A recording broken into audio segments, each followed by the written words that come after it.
Bonjour à tous, tout le monde est en train d'arriver donc à 14h05. Alors pour tout vous dire, on avait un petit peu plus de personnes qui étaient inscrites, mais juste pour rappel, comme ça a été indiqué par mail, l'événement est enregistré pour qu'on puisse diffuser à la majorité, à toutes les structures du secteur de l'autonomie, à la fois les supports si cela est possible pour vous et le replay du webinaire parce que pour nous, les webinaires, c'est important qu'ils puissent être diffusés et retransmis. Nous sommes une structure qui accompagnons à la fois donc les personnes qui sont soit en recherche d'emploi dans le secteur de l'autonomie, service à la personne médico-sociale petite enfance, soit qui travaillent mais qui ont besoin aussi de conseils sur notamment sur la santé au travail. Donc on accompagne à la fois les demandeurs d'emploi ou les personnes en reconversion professionnelle, mais également les structures du secteur de l'autonomie. Parce que pour nous, ce qui est primordial en tout cas, c'est de valoriser ce secteur, faire en sorte que les personnes l'intègrent, parce que c'est un secteur à gros enjeux. Rien que sur le territoire de la Vienne, chaque année, il y a besoin de plus de 2000 nouvelles salariés. Mais dans le même temps, c'est un secteur où il y a de nombreux risques professionnels. Déjà parce que travailler dans le secteur de l'autonomie, c'est difficile. On en parlera notamment avec Arnaud Barrier, mais aussi parce que dans ce secteur-là, il y a une majorité de femmes, pas moins de 70% de femmes dans le secteur de l'autonomie. On est parfois à plus de 90, voire 99% de femmes, je pense notamment au métier d'assistante maternelle. Donc, il y a une sorte de cumul en fait des difficultés. Et donc, c'est aussi pour ça qu'on souhaitait faire ce webinaire aujourd'hui. Donc, et en parallèle, on accompagne aussi les personnes qui sont en perte d'autonomie ou en devenir avec un large panel d'aides techniques qui servent à la fois aux personnes qui souhaitent aménager leur logement pour pouvoir rester à leur domicile, mais aussi aux professionnels. Donc moi, je fais Émilie Cotta, je suis secrétaire générale de ASSO SOPK, que je vous présenterai plus en détail à la fin de la présentation, mais globalement, c'est une association de patientes créée en 2021 qui est là pour accompagner et soutenir les femmes concernées par le syndrome des ovaires polykystiques et leurs proches. Donc le SOPK, qu'est-ce que c'est? Je pense que tout le monde a plus ou moins entendu parler de ça une fois dans sa vie. Souvent, la réponse qu'on a, c'est mais oui, j'ai telle ou telle femme de mon entourage qui est concernée. Sauf qu'on sait généralement pas exactement ce que c'est, sauf quand on est concerné directement. Donc le SOPK ou syndrome des ovaires polykystiques, qui est aussi appelé syndrome de Stein-Leventhal, qui est le nom des deux premiers scientifiques qui ont découvert le SOPK. Et c'est un syndrome qui touche environ une femme sur 7. Donc c'est plus que l'endométriose qui a une femme sur 10. À savoir que 50% ne sont pas forcément diagnostiquées. Donc si on comptait les femmes non diagnostiquées, on pourrait aller jusqu'à une femme sur 4. Et l'errance de diagnostic est en moyenne de 7 ans. La raison principale pour laquelle les femmes sont diagnostiquées en général, c'est pendant un projet grossesse. Alors, comment ça se traduit? On parle de kystes dans le syndrome des ovaires polykystiques. Le nom n'est pas du tout bon. C'est pas des kystes dans les ovaires, en fait. C'est des follicules. Donc, chaque femme a tous les mois un certain nombre de follicules dans les ovaires. Un de ces follicules va grossir pendant le cycle et va permettre l'ovulation. Et en fait, chez les femmes concernées par le syndrome des ovaires polykystiques, il y a beaucoup, beaucoup de follicules dans les ovaires et qui sont à la surface des ovaires. Donc aujourd'hui, on sait que ce ne sont pas des kystes, ce qui en général fait un petit peu moins peur. Et on a plutôt tendance à parler d'ovaires multifolliculaires que d'ovaires polykystiques. Quels sont les symptômes? Il y en a beaucoup. On a même créé, nous, ce qu'on appelle la roue des symptômes. Il y a énormément de symptômes au niveau des ovaires polykystiques. Les plus connus sont souvent l'infertilité. Vous cherchez SOPK sur Internet, vous allez tomber sur infertilité. Alors oui, il y a un certain nombre de femmes qui sont concernées par l'infertilité. Mais à savoir qu'il y a quand même 70% des femmes concernées par le SOPK qui arrivent à tomber enceinte naturellement.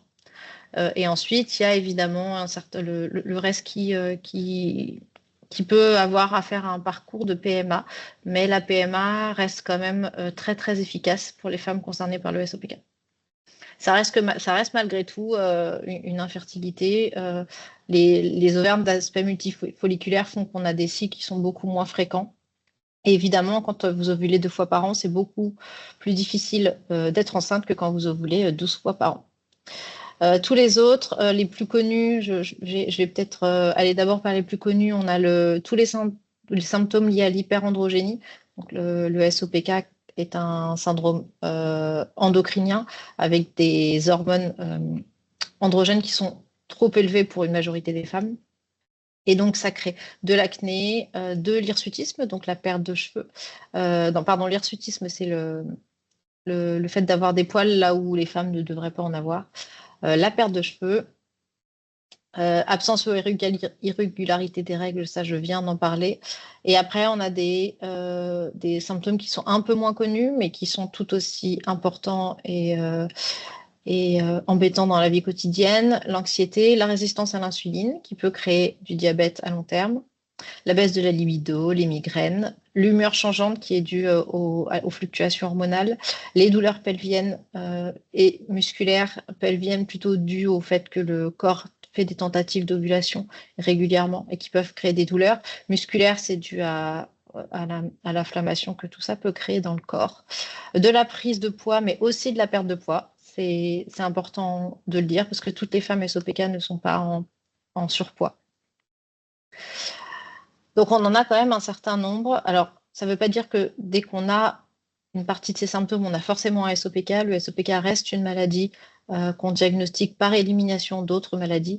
Mais quand on a tous ces symptômes-là, il est intéressant de se poser la question et d'en parler avec un professionnel de santé. Donc, d'où viennent ces symptômes? J'en ai parlé déjà rapidement. C'est un dérèglement hormonal qui provient des 2 ovaires et des 2 glandes endocriniennes du cerveau, l'hypothalamus et l'hypophyse, qui ne fonctionnent pas correctement. Les causes, il faut savoir que le SOPK, c'est très vieux, on l'a vu en introduction, mais c'est peu connu et surtout peu reconnu. C'est pas considéré comme une maladie chronique. On n'est pas sur une affection longue durée et il y a très peu de recherches sur cette maladie-là. Donc, connaître les causes d'une maladie, quand il y a peu de recherches dessus, c'est compliqué. Mais on commence doucement à avoir quelques pistes. Et évidemment, c'est un syndrome complexe de base, mais l'origine est probablement aussi multifactorielle, qui pourrait être influencée par la génétique. Donc, des gènes de prédisposition au SOPK qui pourraient avoir été identifiés et un facteur héréditaire qui est probable, mais qui ne s'appliquerait pas forcément. Moi, à titre personnel, il n'y a personne qui est concerné par le SOPK dans ma famille. J'ai une petite fille, peut-être que elle aura un terrain SOPK par la suite, mais c'est pas obligatoire. L'épigénétique, c'est le facteur qui est quand même le plus sur lequel il y a le plus de recherches, en tout cas, parce que l'environnement de vie, et on le sait, hein, les perturbateurs endocriniens peuvent faire développer une maladie qui serait déjà présente, en tout cas pour une femme qui aurait un terrain.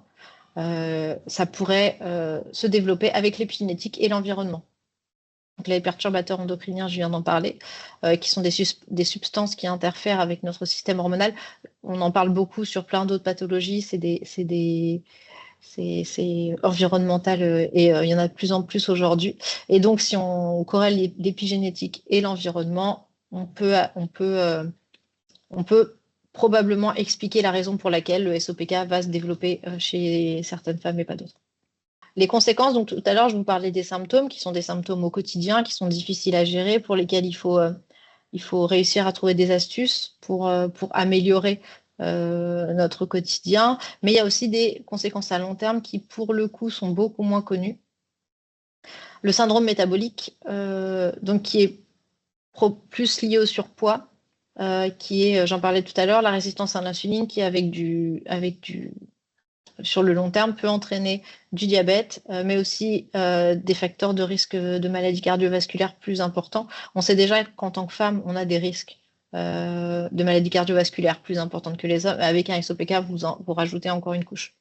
Le diabète de type 2, donc lié à la résistance à l'insuline, Les troubles de la fertilité, donc tout à l'heure, je vous parlais d'infertilité, mais qui n'est pas pareil que la stérilité. C'est pour ça que je précisais bien que une femme concernée par un SOPK a de grandes chances de réussir à être enceinte, déjà naturellement, mais d'autant plus en parcours de PMA. Au niveau de la grossesse, on est suivi de façon un peu plus importante, surtout quand on fait des parcours de PMA. Il peut y avoir des risques qui sont quand même très faibles et pour lesquels on manque encore de recherche, mais potentiellement plus élevés d'accouchement prématuré, de diabète gestationnel. Ça, évidemment, c'est quelque chose de très important. Quand on a un SOPK, même quand on n'a pas physiquement ou qu'on n'a pas de symptômes qui pourraient faire penser à un diabète gestationnel, c'est très important de faire quand même le test parce qu'il y a un risque plus élevé dû au problème hormonal et de prééclampsie. Voilà, là il y a noté si vous sur notre compte YouTube, on a des vidéos pour mieux comprendre comment fonctionne le lien entre infertilité et SOPK. Les autres complications, donc augmentation du risque d'hyperplasie et de cancer de l'endomètre, dû au fait qu'une femme qui a moins ses règles, forcément, il y a moins de, il y a moins de, il y a moins de règles, donc il y a plus de risques qu'il y ait des problématiques au niveau de l'endomètre. C'est pour ça que c'est aussi important, quand on n'a pas forcément de cycle très régulier, d'avoir des saignements tous les 3 mois. Essayez en tout cas de faire en sorte, en prenant des traitements, si la femme est d'accord avec ça. Des facteurs de risque de dépression dus aux problématiques hormonales et de l'apnée du sommeil qui peut arriver souvent avec l'âge. C'est quelque chose auquel il faut faire attention. Et potentiellement faire des tests quand on sent qu'on est très fatigué et que c'est une fatigue qui est un peu différente de d'habitude, de penser peut-être en parler au médecin pour faire des tests. Le diagnostic, qui n'est pas une mince affaire non plus avec le SOPK, il faut avoir 2 des 3 critères qu'on appelle les critères de Rotterdam. Les 3 critères sont des cycles longs, donc supérieurs à 35 jours, et réguliers, voire absents. Il y a des femmes qui n'ont pas de cycle du tout. Une hyperandrogénie clinique, donc l'acné dont je parlais tout à l'heure, chute de cheveux, hirsutisme, donc une hyperandrogénie qui va se voir physiquement ou biologique, et là ça va se voir sur la prise de sang, de vérifier s'il y a un excès d'hormones masculines comme la testostérone, et des ovaires d'aspect multifolliculaire à voir sur une échographie qui depuis 2023 n'est plus forcément obligatoire parce que c'est une échographie endovaginale. Pour des adolescentes ou des femmes qui ne souhaitent pas avoir d'échographie endovaginale, il est tout à fait possible de voir ça sur une prise de sang en vérifiant ce qu'on appelle l'hormone antimullérienne, qui est une hormone qui permet d'anticiper le nombre de follicules qu'une femme peut avoir dans les 3 prochains mois. Et plus elle est élevée, évidemment, plus ça veut dire qu'il y a des ovaires qui sont très riches. Quand on peut faire une échographie endovaginale, c'est mieux, mais la prise de sang fonctionne aussi. Donc là, vous avez les 3 critères de Rotterdam. Si après élimination d'autres pathologies, vous avez 2 de ces 3 critères-là, vous avez un syndrome des ovaires polykystiques, ce qui amène à avoir énormément de profils différents. Parce que, je vais vous donner mon exemple personnel, j'ai pas d'hyperandrogénie, ni clinique, ni biologique. Par contre, j'ai des cycles longs et des ovaires d'aspect multifolliculaire. J'ai un SOPK. Mais je ne vais pas avoir les mêmes problématiques qu'une personne qui va avoir des cycles longs et une hyperandrogénie, mais pas d'ovaires d'aspect multifolliculaire. Parce que l'hyperandrogénie, c'est souvent ce critère-là qui amène à avoir de la résistance à l'insuline, à avoir potentiellement du surpoids, et donc ne va pas avoir les mêmes problématiques et les mêmes besoins en termes de prise en charge qu'une personne qui va avoir des cycles longs et comme moi et des ovaires d'aspect multifolliculaire. C'est pour ça que c'est un syndrome très complexe. Ce que je disais, donc c'est à minima 2 de ces 3 critères. Là, je vais passer très rapidement, mais c'est pour vous montrer justement ce que je venais de dire, c'est ça peut amener à 4 gros types de SOPK en fonction des symptômes que l'on a. Soit plutôt je dirais, deux profils principaux avec plutôt des profils infertilité, où là, il va y avoir nécessité à aller voir plutôt un gynécologue pour pouvoir suivre. Et j'insiste pas que quand on a un projet grossesse, le SOPK, quand on a des cycles irréguliers, on n'attend pas d'avoir un projet d'enfant si on en a un pour se faire suivre. Et un autre profil qui va être plus hyperandrogénie, où là, on a tendance à aller voir plutôt un endocrinologue, parce qu'il va y avoir, il y a un travail à faire sur la gestion du métabolisme, pardon, et la gestion de l'insuline. De la résistance à l'insuline, d'ailleurs, plutôt. Il n'existe pas de traitement curatif pour les SOPK, ce qui sous-entend qu'on pourrait avoir une affection longue durée. La question est pourquoi on n'a pas encore cette reconnaissance-là, parce que pour le moment, le syndrome n'est pas suffisamment connu et que c'est un syndrome et c'est compliqué d'avoir une reconnaissance infection longue durée quand c'est un syndrome et non une maladie. Donc chaque femme est différente et, comme je le disais, nécessite une prise en charge adaptée. Le traitement de première intention avec le SOPK, c'est pas toujours facile à entendre, mais c'est l'adaptation de l'hygiène de vie. C'est très très efficace dès qu'on arrive à modifier son hygiène de vie. Ça demande beaucoup d'efforts et on en est consciente dans l'association parce que toutes les femmes qui sont présentes sont concernées. Donc on sait à quel point c'est difficile, mais on sait à quel point ça fonctionne aussi. Et ensuite, on peut tout à fait se faire soutenir par des traitements médicamenteux qui vont être prescrits en fonction du type de SOPK et des besoins actuels de la femme. Il existe des choses pour aider à gérer son fonctionnement hormonal, des traitements pour soutenir l'infertilité quand il y a des cycles qui sont pas très réguliers, pour aider à avoir des cycles plus réguliers, des ovulations de qualité, pour réussir à être enceinte. Et des traitements aussi pour aider à la résistance à l'insuline.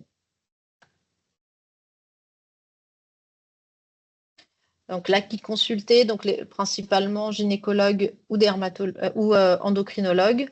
Dermatologue quand on souhaite avoir un traitement pour l'hyperpilosité. Le médecin généraliste, ça va être peut-être le professionnel de santé de première intention qui va permettre d'orienter. Mais on a très très peu de généralistes qui connaissent le SOPK, donc en général, on ne se fait pas forcément suivre par son médecin généraliste, mais ça reste quand même le premier médecin à qui on en parle en général. Et ensuite, vous avez des professionnels de santé, kinésithérapeutes, ostéo, diététiciennes, et ensuite des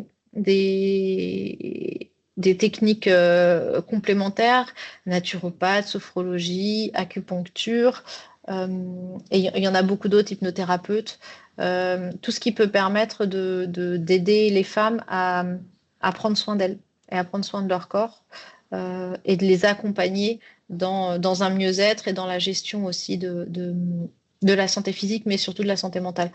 Tout à l'heure, je disais qu'on avait plus de risques de dépression avec un SOPK.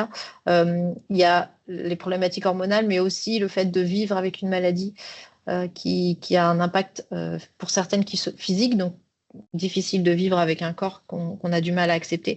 Et ça entraîne aussi des problématiques de dépression.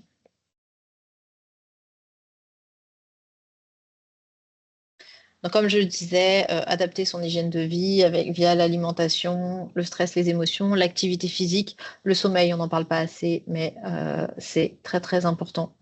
On évite, au meilleur des cas, le tabac, l'alcool et les pesticides, et on essaye de limiter les perturbateurs endocriniens dans un monde où c'est très très difficile de les éviter.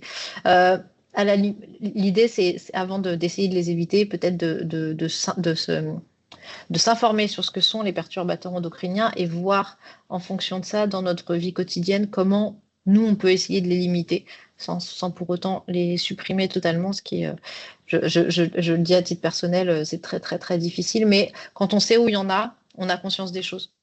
Et ça aide déjà dans un premier temps à prendre conscience.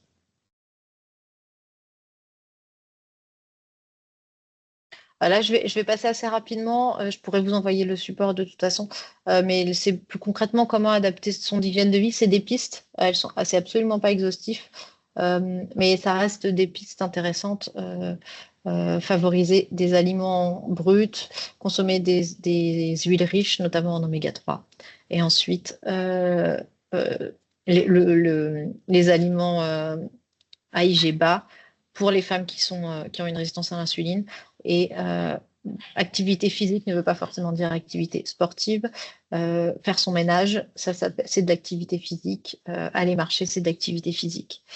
Aller faire ses courses, c'est de l'activité physique. Donc, si on arrive à avoir un équilibre entre activité physique et activité sportive, ça permet d'aider. Ma fille vient de se réveiller, donc c'est possible que les premiers bruits arrivent. Donc, pour la SOPK au travail, ce qui va impacter la vie professionnelle au niveau des symptômes, ça va surtout être la fatigue, l'insomnie, les migraines, des troubles de la concentration et des difficultés à se concentrer à certains moments de la journée et une accumulation de la charge mentale qui peut être difficile à gérer. La gestion de la PMA, si la femme est dans ce parcours, c'est un parcours qui demande énormément d'énergie physique et mentale et qui va impacter forcément le quotidien dans le milieu professionnel. Difficulté de gestion du stress et des émotions et des règles qui peuvent arriver à l'improviste. Qu'est-ce qu'on peut mettre en place au quotidien?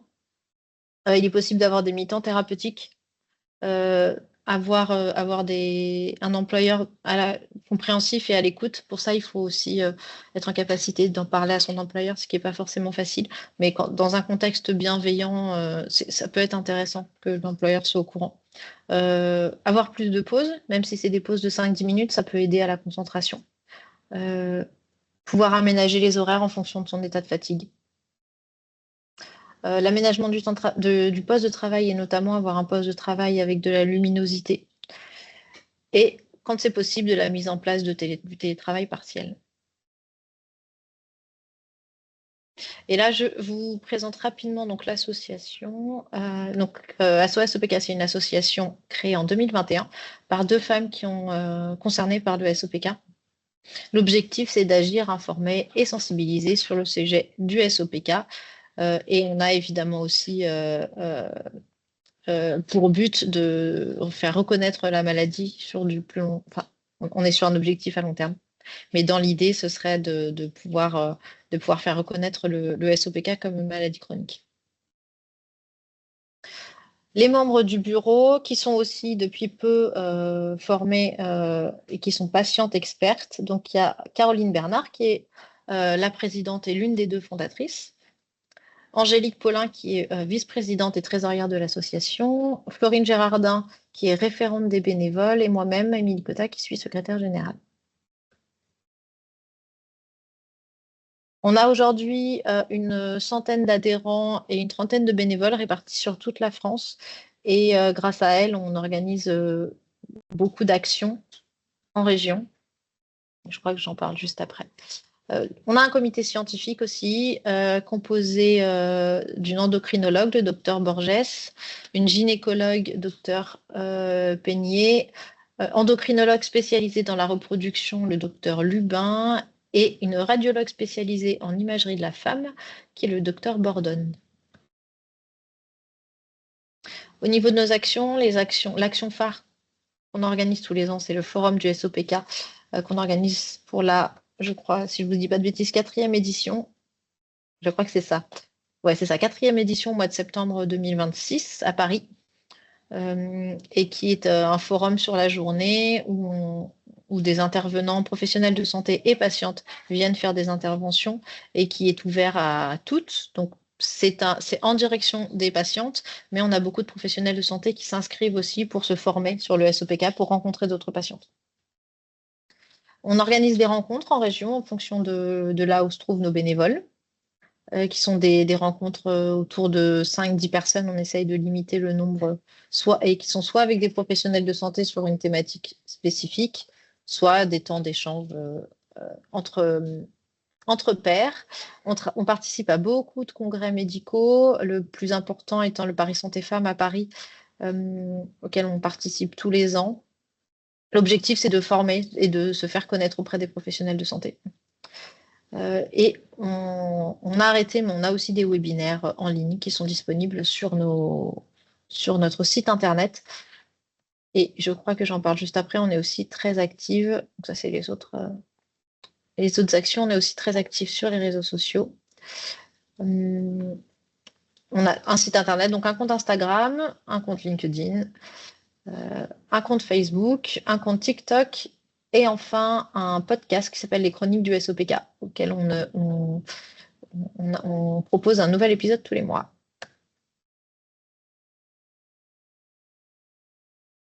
Et ce qu'on peut trouver sur notre site internet, donc des informations sur le SOPK, nos webinaires, on a 3 éditions de webinaires, et nos documentations, on a quelques flyers, et là en bas à droite, juste ici, il y a la roue des symptômes dont je vous parlais tout à l'heure.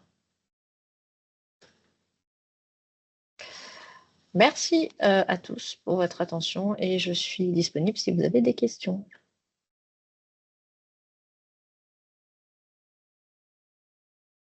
Merci beaucoup.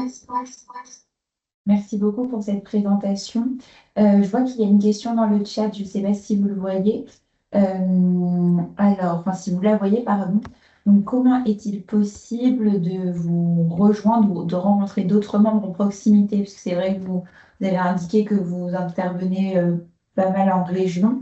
Moi-même, je suis charentaise et j'ai vu que récemment, je crois qu'il y avait un café-débat organisé en Charente. Mais est-ce que voilà, il y a des points en fait de repères ou de structures ou de logos directement en territoire? Alors, moi, dans la question, je vois 2 choses. Pour nous rejoindre, vous avez soit la possibilité d'être bénévole, et dans ces cas-là, c'est un engagement un peu plus important. Il y a la possibilité de proposer votre candidature directement sur notre site internet. Vous proposez votre candidature, vous envoyez quelques lignes de motivation et en expliquant pourquoi vous souhaitez être bénévole. Et ensuite, vous êtes recontacté par une autre bénévole de l'association. On vous propose un temps d'échange en visio. Et ensuite, si c'est OK pour les deux, vous pouvez rejoindre l'équipe de bénévoles. Si c'est participer à des actions en région, la majorité de nos informations sont sur notre compte Instagram. En nous suivant, il y a toutes les informations. On indique en général un mois avant. Quand on a une date de rencontre dans une ville, on ouvre les inscriptions un mois avant. Et donc c'est principalement sur notre site internet. On a aussi des choses sur notre compte Instagram, pardon. On a aussi des choses sur notre site internet. Facebook, parce qu'il est aussi relié à notre compte Instagram. Voilà, donc c'est la meilleure façon de savoir à quel moment on va organiser des actions. Et ensuite, pour nous envoyer des mails directement, on a l'adresse mail que j'ai présentée tout à l'heure, ou sinon directement sur notre site internet, on a un espace pour nous contacter. D'accord, merci beaucoup. Et effectivement, je vois une autre question, j'en aurai, je vais laisser les personnes parler pour le moment ou écrire. Mais il y a une autre personne qui demande des précisions quant aux aménagements du poste de travail à mettre en place par rapport à la luminosité. Est-ce que vous pouvez détailler? Et vous Alors, pouvez parler des exemples, par exemple.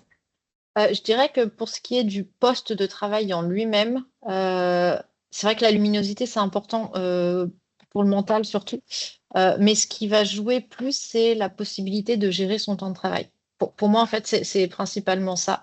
Parce que c'est un symptôme qui n'a pas de douleur physique particulière au quotidien. Ou en tout cas qui nécessiterait d'avoir une chaise particulière ou du matériel adapté. Par contre, avoir la possibilité de faire des journées plus courtes ou de faire des journées plus longues en ayant plus de pauses dans la journée parce que c'est un besoin de la femme, ou d'avoir peut-être un aménagement au niveau un mi-temps thérapeutique qui est aussi possible de demander à la médecine du travail. En fait, je pense que le plus important, c'est de pouvoir gérer son temps parce qu'en fonction du moment du cycle et du moment et de l'instant T, la femme ne va pas forcément se retrouver à être dans un même état. On peut avoir nécessité de plus de temps pour se concentrer sur une tâche à un moment du cycle et pas à un autre. Donc, l'idée, c'est de pouvoir en discuter, d'avoir la possibilité d'avoir, sur un mi-temps thérapeutique, par exemple, moi, je proposerais davantage de pouvoir travailler sur des demi-journées que de faire 2 jours et demi dans la semaine et d'avoir 2 jours et demi off le reste de la semaine. Parce que sur une demi-journée, on sait que sur 3 heures, 3h30, ça va être plus facile de se concentrer et de se reposer le reste de la journée que de faire des journées de 7 ou 8 heures. Est-ce que c'est ça? Ok. Il y avait aussi, du coup, je me permets de parler de ça parce que du coup, j'ai fait un mémoire sur le syndrome des ovaires polykystiques et son impact sur les conditions de travail des femmes l'année dernière. Vous m'aviez aidé d'ailleurs à trouver des participantes, je m'en souviens. Et du coup, il y avait beaucoup aussi d'adaptations du poste qui étaient faites individuellement par les femmes. Par exemple, il y avait des femmes qui allaient avoir un petit tiroir de survie en dessous de leur bureau avec des médicaments pour la douleur, de l'eau pour pouvoir bien s'hydrater. Enfin voilà, toutes ces petites adaptations-là qui sont faites individuellement par les femmes en fonction de leurs symptômes, parce que comme vous l'avez dit, les symptômes sont très différents d'une femme à une autre aussi. Donc adapter le poste de manière globale pour toutes les femmes, ça paraît un peu complexe. Et, euh, et il y avait aussi des adaptations, typiquement sur la façon de s'habiller, pouvoir mettre des vêtements larges, pour être confortable. Donc au-delà du poste de travail, il y a aussi tout ce qui va être l'environnement autour, et même sur nous, sur comment s'habiller. Enfin, voilà. J'irais même aussi sur un autre point, ce qui me semble important, et vous avez juste avant que vous en parliez, j'y pensais pas spécialement, mais avoir un espace avec une cuisine pour pouvoir avoir le choix d'aller manger dehors ou de pouvoir ramener son repas si on le souhaite.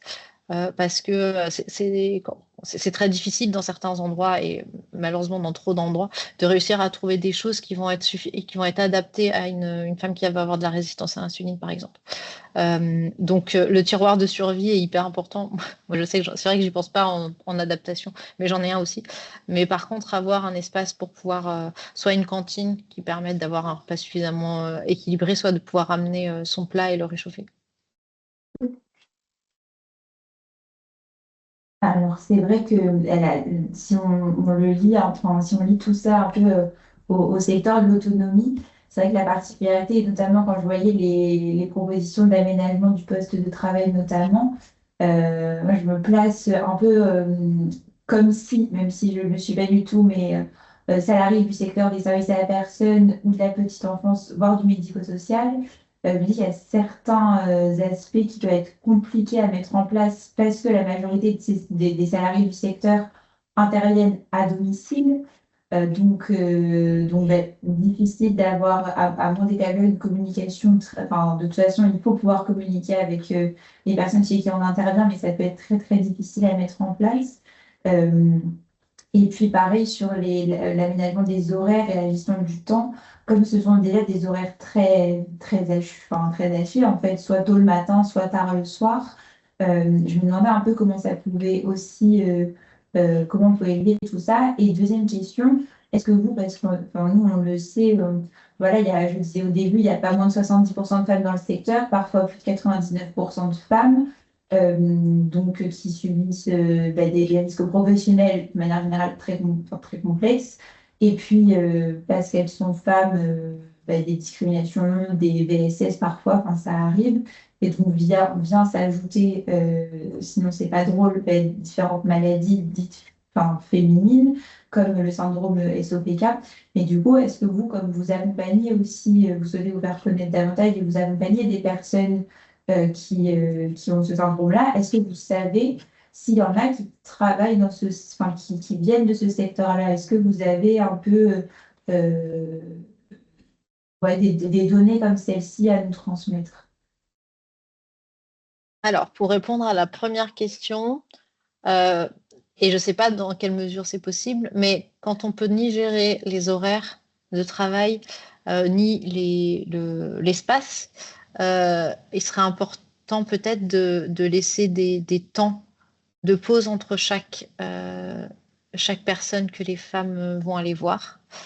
ce qui permet, ce qui permet à la femme qui travaille de pouvoir avoir le temps de souffler, de gérer certaines choses. Si là, je pense à un exemple d'avoir ses rêves à un moment qui n'était pas prévu, ce qui arrive très souvent quand on arrive au PK, ou qui va avoir besoin de faire de souffler un peu plus longtemps et d'avoir un moment pour reprendre ses esprits et être de nouveau suffisamment concentré. Parce que c'est vrai qu'on n'a pas le droit de ne pas être concentré dans ces milieux-là.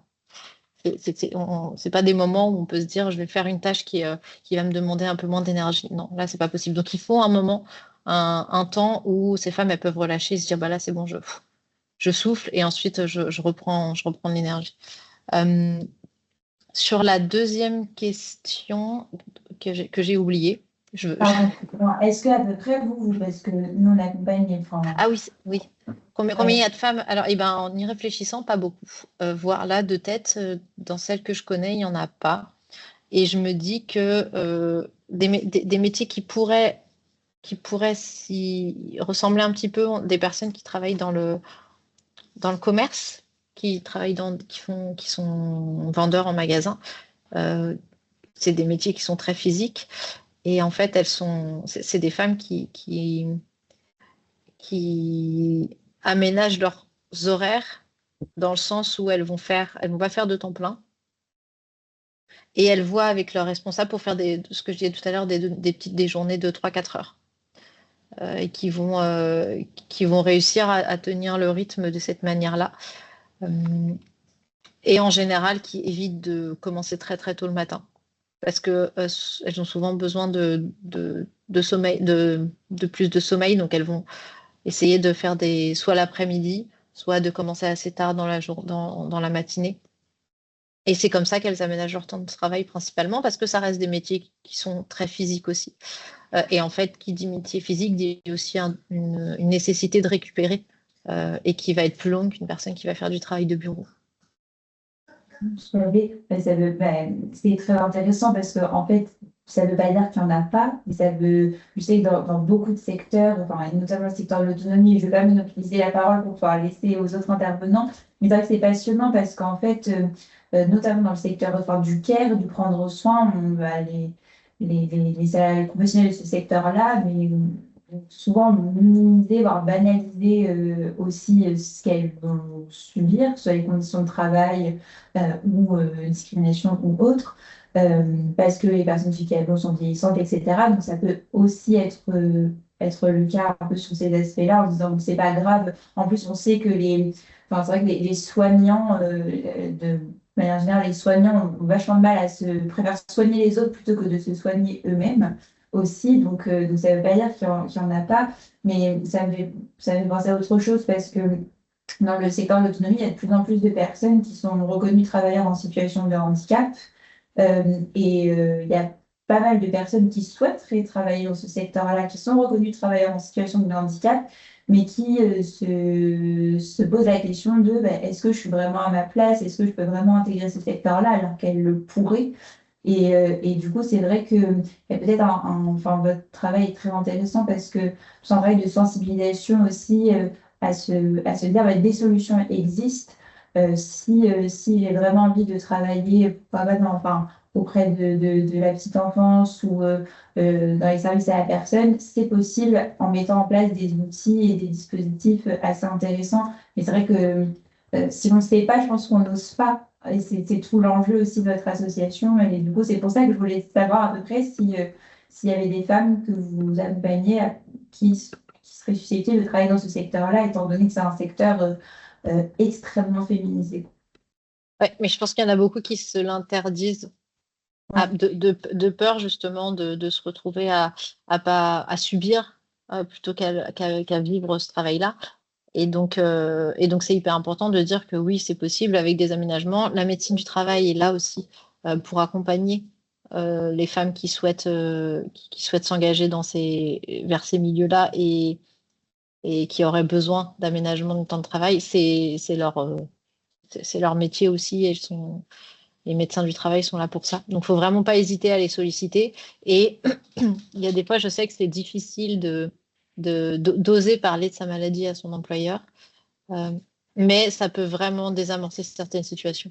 Parce que on imagine qu'ils vont pas forcément comprendre, alors qu'en fait, il y en a beaucoup qui peuvent être bienveillants malgré tout. Merci beaucoup pour cette intervention. On va pouvoir laisser la parole à l'intervenant suivant s'il n'y a pas de questions. Donc, à vous, du coup, Didam. Donc, je ne sais pas si vous intervenez à deux voix ou pas, ou si c'est uniquement Clémentine qui intervient, mais c'est à vous. Oui, bonjour. On va en effet intervenir à deux voix avec Madame Boitard. Je vais vous partager mon écran.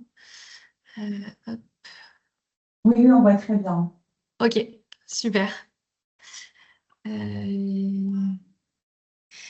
Super, donc eh bien, bonjour à tous. Moi, je suis Clémentine Tastet, coordinatrice des parcours au sein de l'association Didam donc. Et j'interviens donc avec Madame Boitard, Jenna. Oh, bonjour. Voilà, fondatrice de l'association. Donc on va, on a dit une petite demi-heure et puis après on pourra répondre à quelques questions. Donc on va vous parler de l'association. On va ensuite présenter les thématiques principales qu'on traite à l'association, donc à savoir l'endométriose, le postpartum, l'allaitement et la périménopause et ménopause. On fera un petit point sur les conditions de travail liées à ces spécificités de santé féminine. Et puis, on vous parlera un petit peu des ressources que nous, on peut proposer à l'association Didam donc. Donc nous sommes une association qui est née à Bordeaux en 2018. On est né avec le constat qu'en France, beaucoup de sujets de santé des femmes sont peu connus, peu accompagnés et ou peu pris en compte. Donc les résultats, c'est très souvent des diagnostics tardifs, des idées reçues sur ces spécificités de santé et bien sûr une inégalité d'accès aux soins. Donc, nos trois missions principales à l'association, c'est d'accompagner les femmes dans leur spécificité de santé par l'éducation en santé, de faire évoluer ensuite les milieux professionnels, mais pas que, aussi les milieux familiaux, l'entourage, les milieux médicaux et les espaces publics, et donc de rendre visibles ces spécificités et développer de nouvelles actions donc, au service de la santé des femmes. Et donc, plus largement, on souhaite permettre à chacune de faire des choix éclairés et d'agir sur leur santé. Donc, nous, à l'association, donc, on traite principalement de thématiques liées à l'endométriose, du soutien à l'allaitement, postpartum et santé mentale périnatale, et tout ce qui traite de la périménopause et de la ménopause.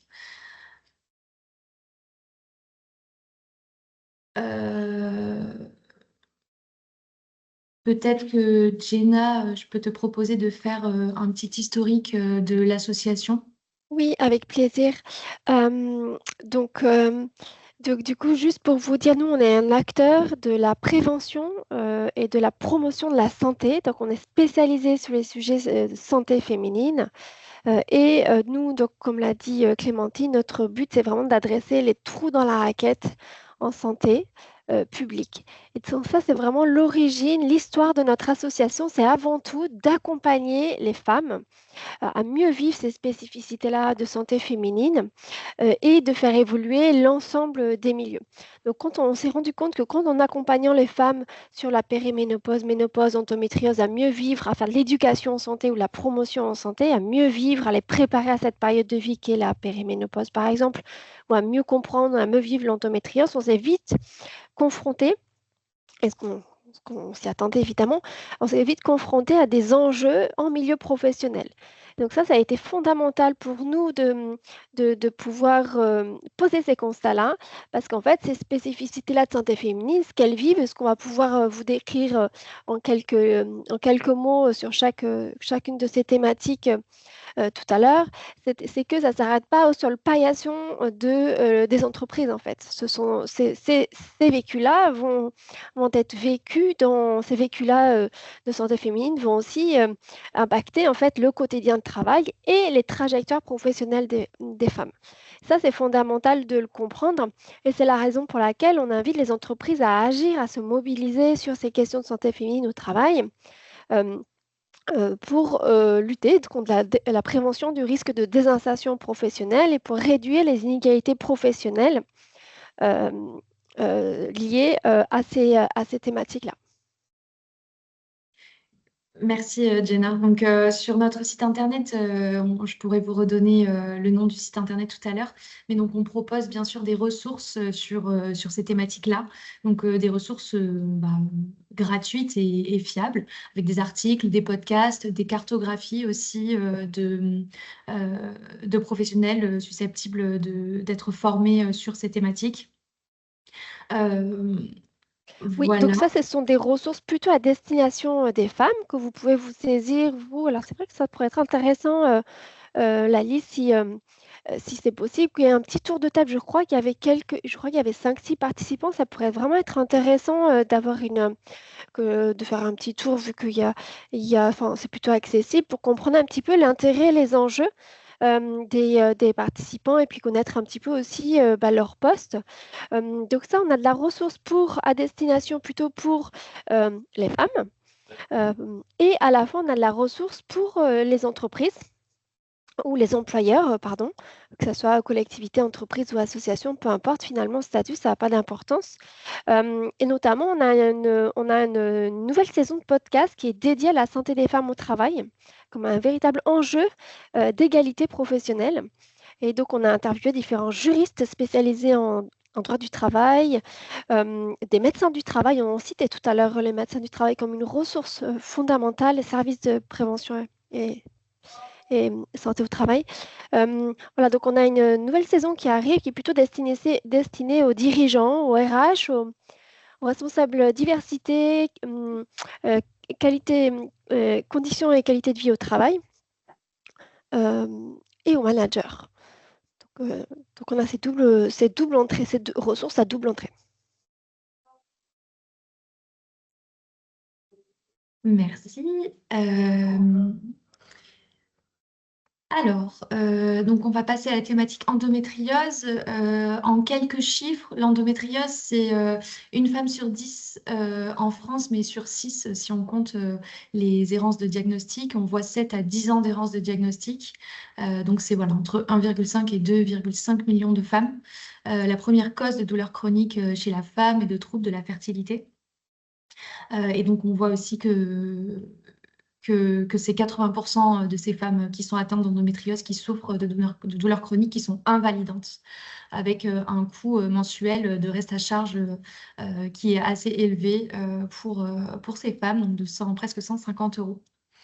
Donc l'endométriose, qu'est-ce que c'est? C'est le développement de tissu qui est un tissu qui est semblable à la muqueuse utérine, mais celui-ci va se développer en dehors de l'utérus.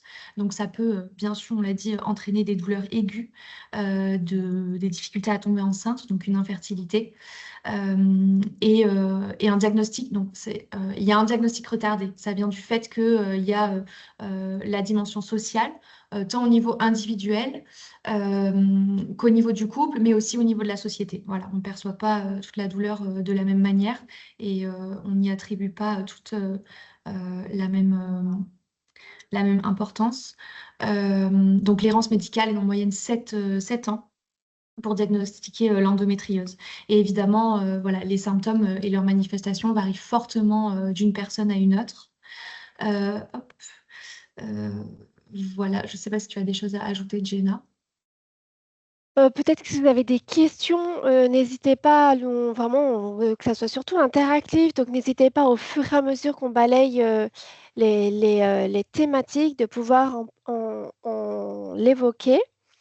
On peut évoquer surtout l'impact sur la vie professionnelle. Est-ce que ça arrivera après, Clémentine?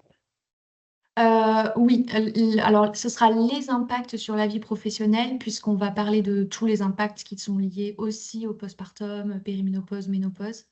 Mais bien sûr, on pourra détailler si besoin.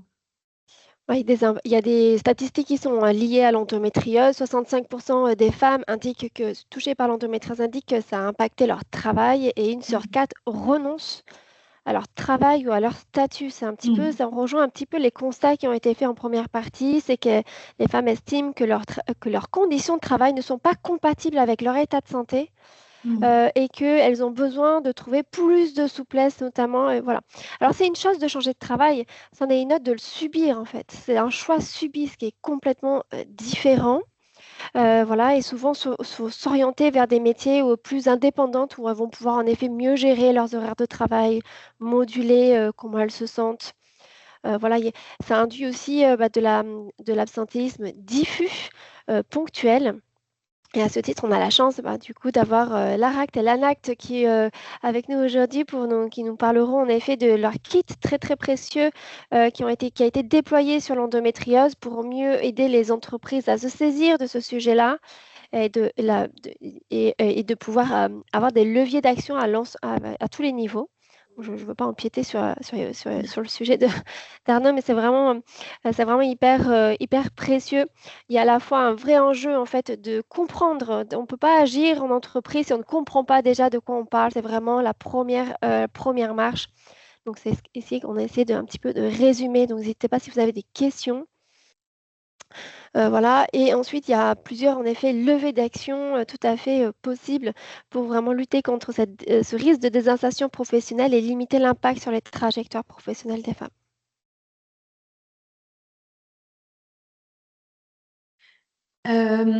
Sur la thématique du postpartum et de l'allaitement, donc une petite définition, c'est une période donc, qui succède l'accouchement et qui dure, selon l'Organisation mondiale de la santé, jusqu'au retour des premières règles.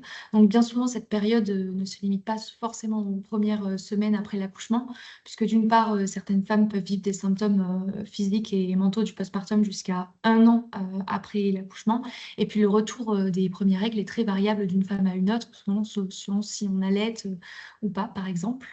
Et donc, on le voit ici, une femme sur 5 présente un trouble psychique lié au postpartum. Donc, ça, c'est une enquête de santé publique réalisée en 2023.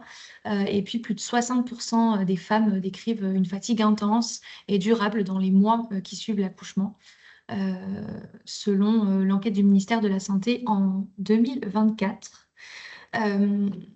Donc, on voit bien ici un panel des besoins qui sont liés au postpartum. Donc, une récupération physique, la prise en charge des douleurs, des blessures ou des complications qui peuvent être liées à l'accouchement. Aussi des bouleversements hormonaux, un besoin aussi de prendre en compte une santé mentale liée à cette période de transition, à ce nouveau rôle. Une transition sociale également. Et donc, un besoin de soutien global, peut-être d'être accompagné par des professionnels, mais aussi d'être compris et accompagné par l'entourage. L'allaitement, quant à lui, donc il s'agit d'un droit fondamental reconnu par l'Organisation mondiale de la santé. Et il faut savoir qu'en France, il n'existe aucune disposition légale spécifique concernant l'allaitement dans l'espace public, ce qui est donc autorisé. Il est reconnu bien comme un besoin physiologique de l'enfant et il ne constitue pas une atteinte à la décence ni un trouble à l'ordre public. Et on voit aujourd'hui que 9 femmes sur 10 auraient bien aimé bénéficier de lieux publics plus sécurisants et plus confortables pour allaiter. Oui, alors là, juste pour remettre un petit peu en contexte plutôt professionnel, donc on voit que à la reprise professionnelle, les taux d'allaitement chutent drastiquement, liés à la fois à ce virage-là de la reprise pro, mais aussi au mode de garde. Voilà, et à la logistique que ça peut nécessiter. Donc, il y a des lois qui encadrent le soutien à l'allaitement. Cela dit, il est assez peu soutenant, ce droit-là. D'abord parce que il y a une obligation de donner du temps à une femme qui allaite, mais ce temps-là n'est pas rémunéré pour commencer. Voilà.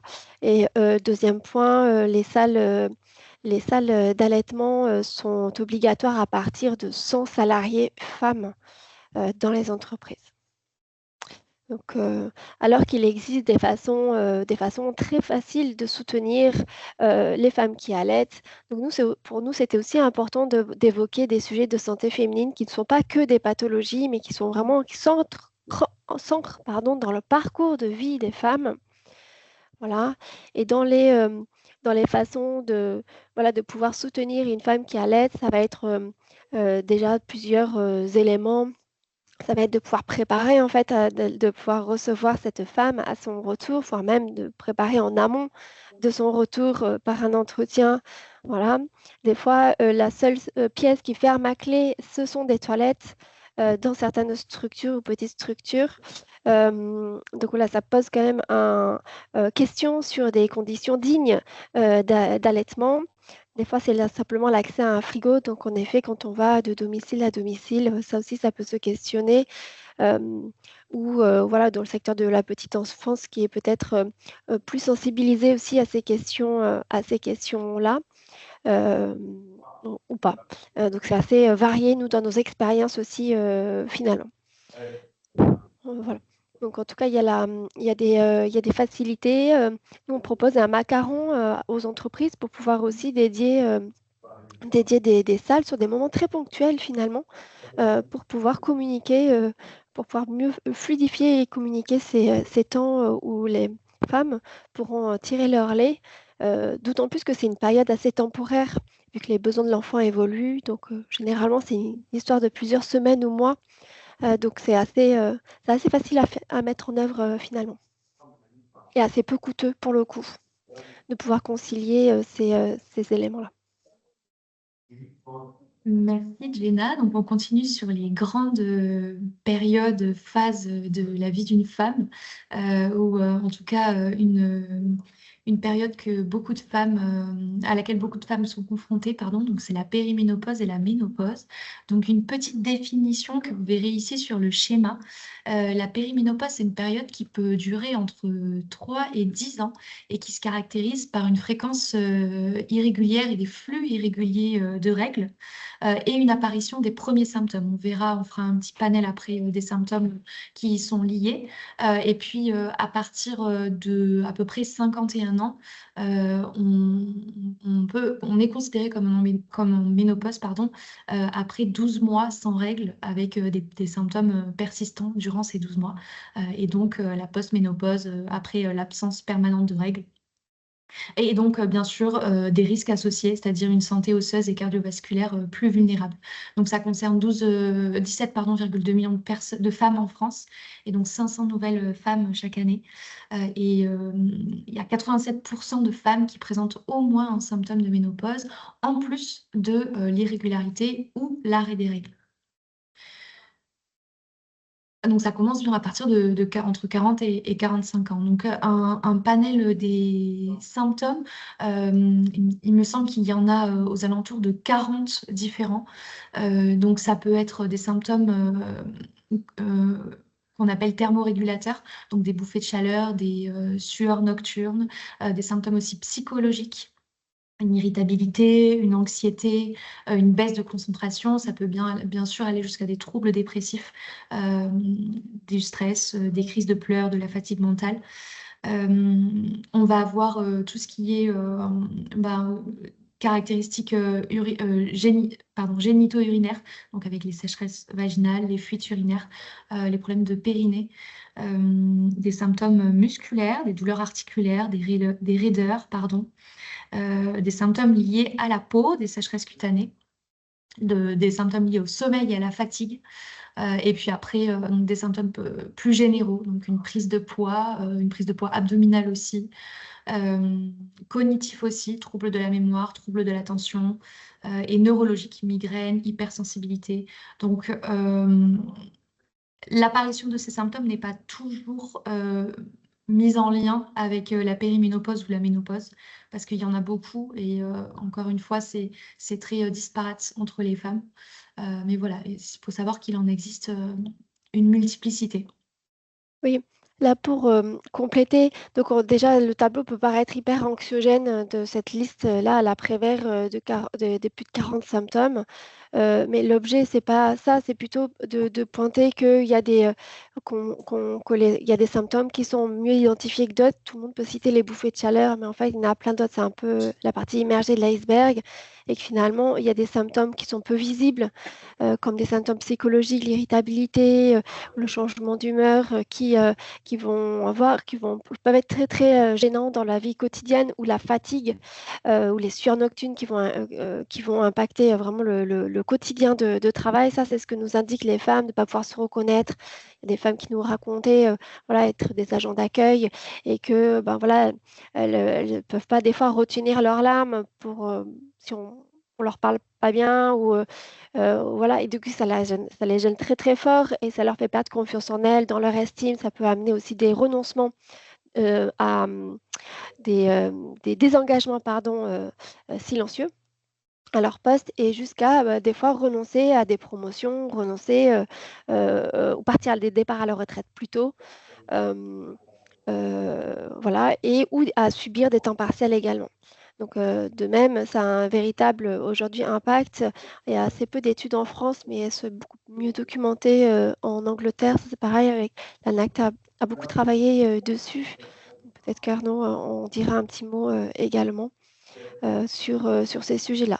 Mais toutes les femmes, donc il n'y a pas une ménopause, mais des ménopauses. Déjà, toutes les femmes ne vivent pas les mêmes réalités de vécu. Et nous, ce qui est important, c'est de s'attacher à la situation de travail. C'est comment ces symptômes vont impacter le quotidien de travail, plutôt qu'à poser évidemment des diagnostics, ou à poser voilà, des symptômes. C'est pas le but, c'est comment ça impacte le quotidien de travail.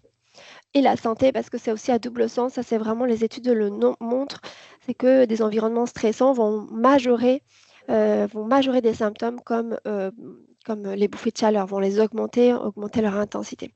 Aussi, on veut noter, donc du coup, tout le monde n'aura pas tous ces symptômes évidemment, et pas tous ces symptômes en même temps. Donc souvent, en fait, ce que les services de médecine au travail nous indiquent aussi, c'est que dans les adaptations de postes et d'environnement, souvent c'est temporaire, c'est des histoires de quelques mois, pour pouvoir mieux vivre certains de ces symptômes qui ont un impact sur des situations de travail précises. Voilà, il y aurait beaucoup à dire c'est un de nos sujets de prédilection. On a été auditionné dans le cadre de la commission parlementaire de la ménopause. Il y aurait vraiment beaucoup à dire sur ces sujets, mais c'était des petites capsules thématiques pour pouvoir déjà amorcer et ouvrir des espaces de dialogue sur ces sujets-là. C'est déjà beaucoup. On a, Pardon, excusez-moi. pardon, Non, on a déjà beaucoup parlé des conditions de travail qui sont liées à chaque spécificité, à chaque fois, Jenna, pour chacune des spécificités. Donc, merci. Et je sais que l'ANACT a fait aussi un gros travail dessus. Donc, je ne sais pas si on passe, c'est toi qui me dis, Jenna, cette partie. Oui, comme on pensait que Arnaud parlerait en premier, on voulait s'adapter un petit peu la présentation. Et peut-être on peut passer, pour pas faire trop redondant, et aller directement aux questions. Ça vous va, Lali? Oui, bien sûr, à la rigueur, vous pourrez compléter en plus, enfin, selon ce que Arnaud dira, ça pourra faire l'objet de compléments, effectivement. Mais je voulais Nous, justement rebondir un petit peu, merci beaucoup. Alors, il y a quelques personnes qui ont répondu dans le chat sur d'où elles parlent, en fait. Donc, on a quelqu'un qui travaille dans un centre social. La question se pose d'intégrer ces questions justement pourquoi pas dans une charte, afin de faciliter l'intégration de ces problématiques. Pourquoi pas notamment dans le document unique d'évaluation des risques professionnels. Je sais qu'il y a quelqu'un qui travaille, alors, qui est présente et qui a des problèmes de micro aussi, mais qui travaille dans un organisme de formation dans la Vienne. Donc voilà, d'autres personnes sont en train d'écrire. Mais je voulais rebondir juste par rapport à la périménopause et la ménopause, c'est un gros enjeu par rapport au secteur de l'autonomie, parce que c'est vrai que les professionnels de ce secteur vieillissent aussi de plus en plus, et on a beaucoup de turnover lié à l'âge et au départ en retraite. Mais en parallèle, on a des personnes qui donc soit partent à la retraite parce qu'elles sont en âge de partir à la retraite, mais ça ne veut pas dire qu'il y a eu des problématiques, enfin enfin, c'est la vie, je veux dire, de périménopause et de ménopause, et donc vous avez présenté les différents symptômes. Donc effectivement, on n'a pas trop envie d'y arriver tout de suite. Mais dans le même temps, on aperçoit, notamment dans le secteur de l'autonomie, qu'il y a des personnes qui vont cumuler en fait l'emploi et la retraite. Et donc c'est intéressant de faire peut-être vos retours enfin, sur ces sujets-là, si jamais vous avez pu accompagner des structures qui ont comme salariés des personnes qui font ces cumuls-là. Et comment ça a pu se passer? Je ne sais pas si elle va pouvoir parler, mais je sais qu'il y a une personne qui est présente là, au webinaire qui fait justement ça, qui fait le cumul emploi-retraite. Et du coup, voilà, c'est pour ça que je me permettais de faire ce lien avec là, la dernière stade que vous avez présenté, à savoir la périménopause et la ménopause. Ça sera peut-être dans les retours d'experts. Alors, eh ben, il y a plusieurs choses, et justement, ça va rebondir sur la slide, c'est que nous, il y a deux choses. Nous, on accompagne à la fois les femmes à mieux vivre cette période-là. Pour nous, c'est hyper important. On reste un acteur de prévention et de promotion de la santé. Donc, nous, on peut accompagner les femmes déjà à mieux vivre, à se sentir informées, écoutées, soutenues, de ne pas subir cette période de vie, de ne pas subir leurs symptômes. Ça, c'est vraiment une partie, c'est une pièce de notre puzzle, de notre ensemble d'action. Ça, c'est une première chose, c'est déterminant déjà de pouvoir accéder à des soins et comment l'entreprise peut être facilitante par adapter les horaires, faciliter l'accès aux soins. Sur l'endométriose, c'est la même chose. Il y a énormément de renoncement quand même aux soins liés à des coûts, le coût, les surcoûts qu'il y a, d'une part, et d'autre part, liés à la quantité de soins nécessaires, de ce qu'on appelle les soins de support. Et c'est la même chose sur la ménopause, de soins complémentaires qui vont permettre de mieux gérer ça, faire du sport, aller chez le kiné, peut-être faire de l'hypnothérapie, aller voir le médecin de la douleur, gérer ses TENS, etc. C'est extrêmement voilà, diversifié et varié et l'entreprise peut être facilitante. Ça, c'est la première chose là, dans ce sens-là. Et la deuxième chose, c'est que du coup, nous, on accompagne les entreprises ou les employeurs, pardon, les organisations, avec deux objectifs, faire changer de regard sur ces thématiques-là, qui sont encore tabous, méconnues, qui sont clairement impensées en fait. Ces thématiques-là sont un petit peu impensées, d'où l'idée de j'entendais cette idée de ces questions-là de charte et des URP différenciés en fait, que Arnaud parlera sûrement également. De pouvoir visibiliser ces sujets-là, les prendre en compte. Donc nous, on fait des sensibilisations, des parcours immersifs thématiques. Et enfin, on est certifié AFNOR de la démarche SQVCT de la norme québécoise. Et on accompagne en effet des structures. Donc on est actuellement en train d'accompagner une grosse structure de 300 salariés dédiée à l'aide à domicile. Voilà, à titre d'exemple, donc on aura des retours d'expérience plutôt dans quelques mois et également on collabore avec une autre structure de santé au travail sur l'appel à projet Améliorer la santé des femmes de l'ANACT, que parlera aussi sûrement Arnaud tout à l'heure. Voilà. Et donc dans le cumul, voilà, pour répondre, dans le cumul, il y a à la fois tenir compte de l'état de santé, en fait, voilà, de l'accès à des soins de support, et l'accès à un accompagnement. Voilà, mais après, dans les retours d'expérience, la périménopause, ménopause, autour de 40-45 ans, c'est là où c'est une période difficile. Après les symptômes, après la ménopause, les symptômes s'estompent, ça pèse, même s'ils peuvent être persistants. Donc, voilà. Et merci beaucoup. Je vois que enfin, il y a plein de choses à dire en fait, mais je ne veux pas monopoliser la parole. Donc là, dans le chat, il y a quelqu'un Pauline, qui travaille en tant qu'infirmière dans une maison de retraite et elle a de l'endométriose. Donc Pauline, est-ce que vous pouvez juste préciser, si vous le pouvez, si votre structure elle est dans la Vienne ou si elle est sur un autre territoire, s'il vous plaît. Et tant qu'elle répond, je voulais aussi revenir sur le sujet de l'allaitement, parce que c'est vrai que dans le secteur de l'autonomie, il est possible que des structures mettent en place, je pense notamment à un EHPAD dans son EHPAD, il y a une microcrèche qui a été créée, intergénérationnelle. Et l'idée au départ de cette microcrèche, c'était de permettre justement aux professionnels de l'EHPAD de concilier leur vie pro et perso, parce qu'avec les horaires différents, ben là au moins on a un peu la crèche qui est sur le lieu de travail. Au final, ça s'est un peu enfin, ça s'est élargi à d'autres personnes donc de la commune. Mais c'est vrai qu'il y a ces sujets-là qui se posent pour donc les problématiques de garde. Mais du coup, le sujet pourrait aussi être posé de mettre, je ne sais pas moi, en place, de mettre à disposition une salle dans la structure qui soit dédiée à l'allaitement, enfin, ou des choses qui peuvent être mises en place du même ordre en fait que de mettre en place, si c'est possible, une crèche ou un espace pour les gardes d'enfants. Il y a des choses, il existe des dispositifs qui seraient intéressants à mettre en place dans ce type de structure-là, au regard même, enfin, parce que justement les horaires sont hachés, etc., etc. Oui, bien sûr. Ben, nous, ce qu'on propose dans cette démarche-là, c'est de pouvoir poser un diagnostic participatif et partagé pour récolter en effet les besoins exprimés autour de la santé des femmes. Donc nous, on est vraiment sur l'axe santé publique, mais je voudrais quand même faire une toute petite aparté. Il y a aussi toutes les conditions de travail, toute la sous-évaluation des risques professionnels qui peuvent être aussi cumulés se cumuler à des enjeux de santé publique, on en vient de l'évoquer, et aussi les violences sexistes et sexuelles dont les femmes sont les plus victimes, plus de 80%.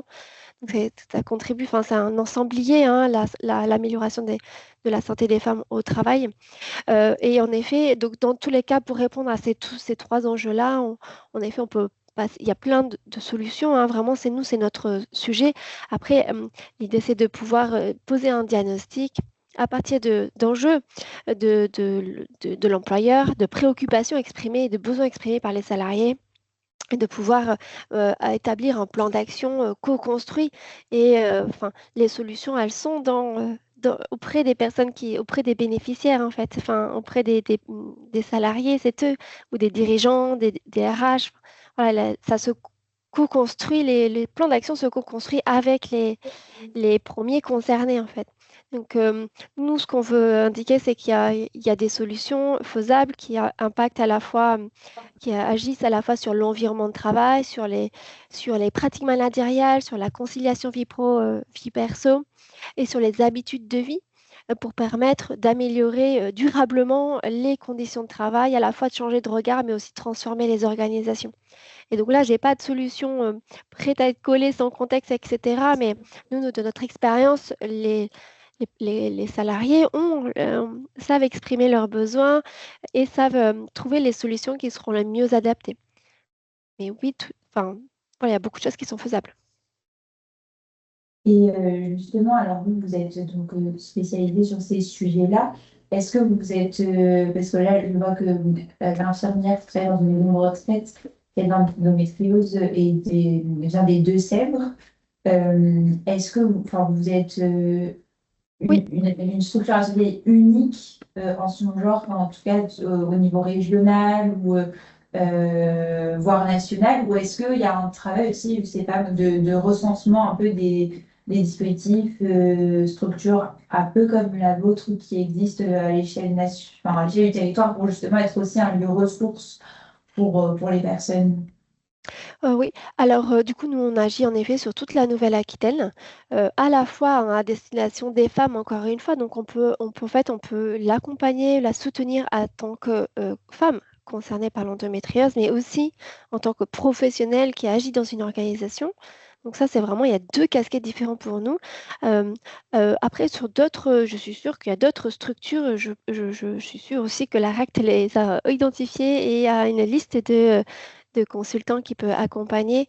Voilà, après, avec peut-être des sensibilités différentes sur l'ensemble de ces thèmes, tout à fait. Je pense que Arnaud sera plus susceptible de répondre sur un listing de structures qui peuvent agir. Merci beaucoup pour ces précisions. Je ne sais pas si vous voulez ajouter d'autres éléments. Non, vraiment, c'était sur. Nous, on voulait conclure sur ça, sur le fait on accompagne les femmes d'une part, mais ça va de pair avec accompagner l'environnement de travail, donc avec des sensibilisations, cette démarche SQVCT, et on a des formations, on a du micro-e-learning destiné aux managers pour mieux s'emparer de ces sujets-là. On sait que c'est des publics pas toujours faciles à capter sur nos sensibilisations.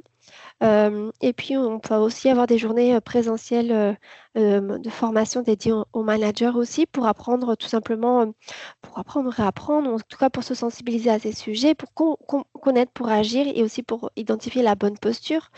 Voilà, et de pouvoir connaître les leviers d'action. Et encore une fois, bah, ça, c'est pas suffisant, c'est vraiment agir à tous les niveaux qui est important, du dirigeant au RH, en passant par le manager de proximité et aux solutions individuelles. Et souvent aussi, le risque que nous, dans nos retours d'expérience, c'est qu'on met un peu tout sur le dos, un peu, hein, du pouvoir d'agir de chacun, de l'individualisation en fait des stratégies. Et on le voyait, la trousse de secours, etc. En fait, ça suffit pas. Les femmes peuvent pas gérer. Peuvent pas, on peut pas limiter l'impact sur la vie professionnelle simplement en comptant à ce que les femmes aient leur petite trousse de secours pour gérer leur douleur chronique, s'arrangent avec la collègue. Voilà, ça fait partie d'un panel de solutions, mais ce n'est pas suffisant pour transformer les organisations et améliorer durablement la santé des femmes au travail et surtout au bénéfice de tous, des hommes comme des femmes, les améliorations qui vont être apportées. Voilà, donc plutôt sur des solutions plus collectives et universelles. Oui, bah, de toute façon, c'est ce qu'il y a de mieux. Et puis, c'est vrai que dans le secteur, enfin, je conclurai juste par là, mais dans le secteur, c'est vrai qu'il y a entre guillemets, un gap énorme entre les professionnels plutôt de terrain qui vont être dans la majorité des femmes et où les managers vont plutôt être des hommes aussi. Et c'est vrai que c'est très important de pouvoir agir collectivement parce que c'est une affaire de tous et de toutes, en fait, aussi.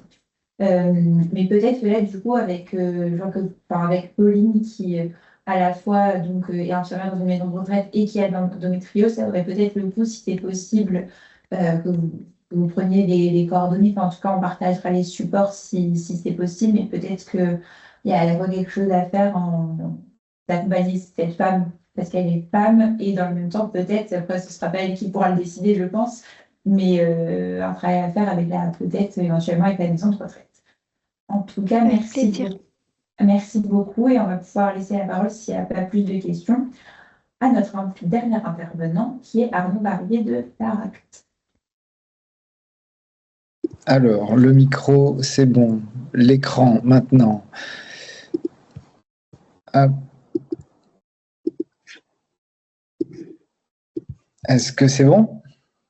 C'est parfait. Très bien. Donc merci pour cette invitation. J'ai pris l'option aujourd'hui de vous parler de l'étude ELSA, donc l'étude sur la santé des actives en Nouvelle-Aquitaine, et de faire un zoom uniquement sur les questions de santé hormonale et gynécologique.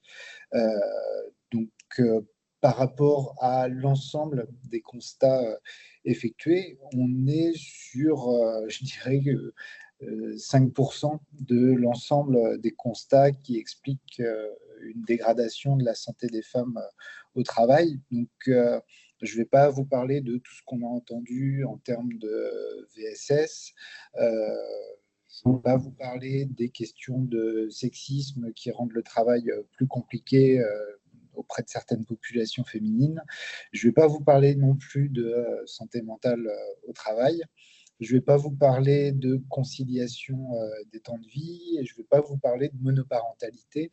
Donc, vous voyez que là, ce qu'on va voir aujourd'hui, c'est une toute petite partie des éléments collectés pendant cette enquête, et il y en a déjà beaucoup. Donc, j'espère que ça vous donnera une idée de l'ampleur de la tâche si on s'attelle à vouloir résoudre les questions d'inégalité structurelle qui pèsent sur les femmes au travail en 2026. Donc, cette étude, on l'a menée parce que déjà, vers les années 2020, on a constaté des signaux de dégradation de la santé des femmes au travail. Donc là, vous avez des statistiques sur les TMS et puis la souffrance psychique. Donc on voit que cette accélération, elle a commencé, on va dire, plutôt vers 2016. Ça se confirme aussi avec les accidents du travail qui aujourd'hui diminue chez les hommes, mais augmente encore chez les femmes. Là, on est sur un démarrage plutôt aux alentours de 2013, mais on voit qu'il y a ces accidents du travail qui, aujourd'hui en France, augmentent chez les femmes. Alors, pour qualifier ces accidents de travail, on sait qu'ils sont plutôt issus des femmes qui travaillent dans le secteur des EHPAD et du soin et des services à la personne. Donc, cette sinistralité s'explique principalement par l'augmentation des AT auprès de cette population. Donc, un contexte de dégradation de la santé d'un peu tout le monde, mais majoré chez les femmes, avec malgré tout assez peu d'éléments très précis en termes de compréhension et puis d'explication. C'est la raison pour laquelle on a décidé en Nouvelle-Aquitaine de mener une étude sur le sujet. Donc, l'objectif, ça a été dans un premier temps d'essayer de voir s'il existait des données statistiques sur le sujet. Alors, je vais faire spoiler alert, on n'a rien trouvé en termes de données parce qu'elles n'étaient pas genrées ou qu'elles étaient trop anciennes ou parce qu'elles ne faisaient pas des liens très précis avec des situations de travail. Donc, la partie quantitative a fait un flop assez rapidement et on s'est concentré plutôt sur une partie qualitative, donc sur la base d'entretiens menés avec des actives. Donc ça a été entre décembre et puis juin 2025. On a réuni un comité d'études qui a complété les premières hypothèses de travail pour expliquer cette dégradation de la santé des femmes au travail. Est-ce que c'est l'accroissement des charges familiales, le renforcement de la non-mixité dans certains métiers, les VSS. Après, le comité d'études a dit c'est peut-être aussi le pouvoir d'achat qui impacte plus les femmes, ou c'est la dégradation des services, par exemple de garde d'enfants, ou c'est une forme de déprise médicale dans certains territoires. Voilà, donc nos hypothèses ont largement été complétées. Donc, on est allé sur le terrain avec ces hypothèses pour essayer de mieux comprendre la dégradation de la santé des femmes au travail. Donc, on a amorcé la phase qualitative auprès de 4 publics, donc les femmes qui travaillent dans le secteur du numérique, les femmes dirigeantes d'entreprise, les femmes qui travaillent dans le secteur agricole et les femmes qui travaillent dans le secteur culturel. Donc, on a mené ces entretiens, on a essayé d'identifier les éléments liés aux trajectoires, aux conditions d'existence, aux conditions de travail, et puis de regarder derrière les stratégies de protection ou de préservation de la santé. Donc, on a questionné quelque chose qui n'était pas forcément spontané pour nous, les enjeux de santé gynécologique, et on s'est aperçu que ce n'était pas spontané non plus chez les femmes, parce que pour beaucoup, les problématiques de ménopause, d'endométriose, etc., ma foi, en tant que femme, c'est quelque chose qu'on doit faire avec, et c'est comme ça, et donc c'est une fatalité. Mais c'est vrai qu'en réalisant les entretiens, elles se sont dit, mais oui, ça a un impact assez significatif sur mon travail. Et peut-être que mon travail aussi a un impact sur mon état de santé ou mes problématiques de santé ou la manière dont je peux les gérer ou vivre avec en tout cas.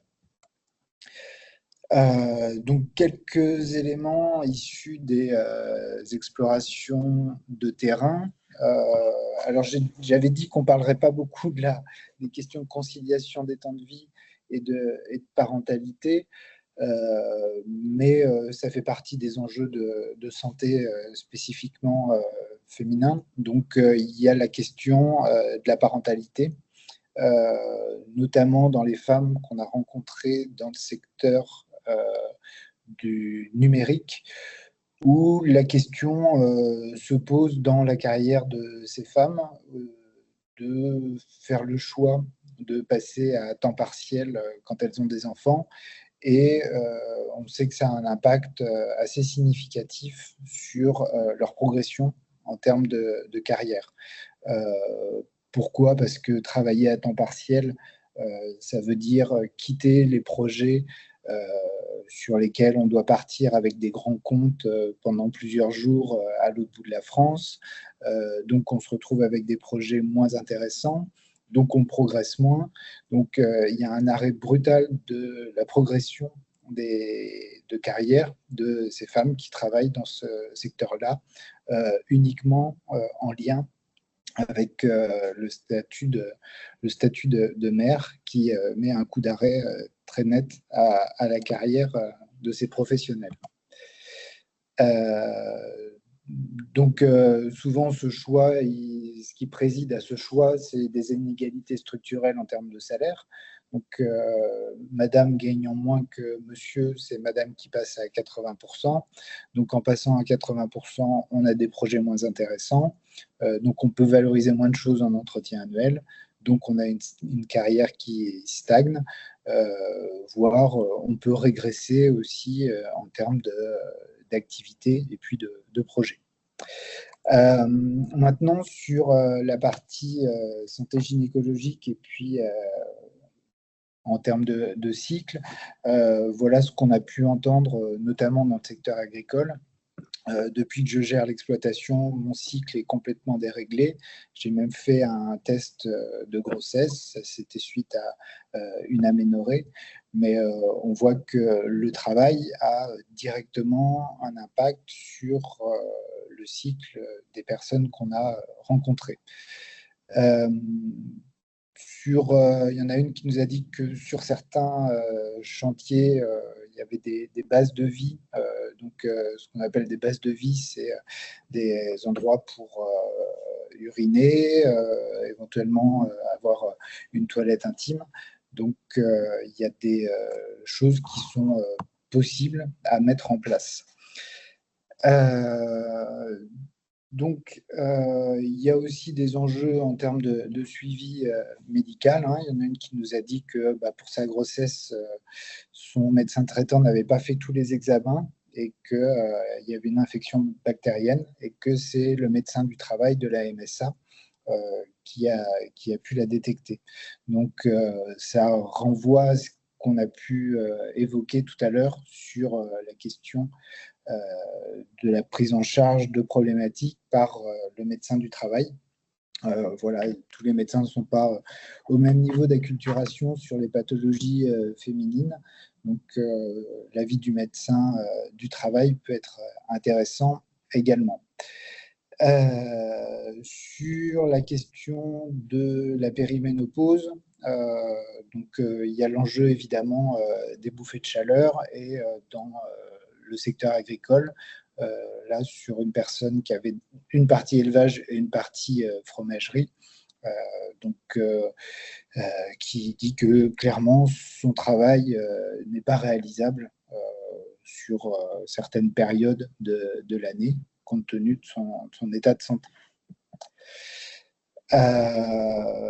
Le point important qu'on a constaté dans cette étude où il y a différentes populations, mais il y avait beaucoup de dirigeantes, des éleveuses à leur compte, des dirigeantes d'associations du secteur culturel, et elles nous ont toutes dit que ce statut de dirigeante leur permettait d'avoir de la souplesse par rapport à la gestion de pathologies du cycle ou de menstruations douloureuses, et des dirigeantes qui nous disaient mais les salariés, je ne sais pas, ça doit être compliqué pour elles, parce que notamment sur la partie viticulture, nous disaient bah, moi si je suis plié en deux un matin, bah, je vais pas aller tailler des vignes, et puis les vignes elles pourraient attendre demain, ça ne sera pas catastrophique.